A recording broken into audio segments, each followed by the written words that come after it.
Hi, welcome back to my channel. Here's another new code. Watch out and take care.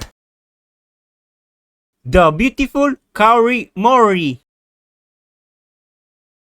Code JUR606. Released on January 13, 2026. And it has 190 minutes watch time.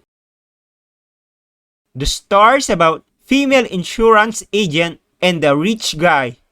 Her husband company went bankrupt, so in order to pay her husband loans, the girl works as an insurance agent. Apparently, the girl was having a hard time finding a client. So one day, the girl meet an old guy who is very rich. However, in order for the old guy to sign the contract, the old guy had a condition. The girl will be the old guy playtime until the old guy satisfy his needs, and the wonderful story begun. Make sure to subscribe and like and turn on notification for new codes. Thank you for watching.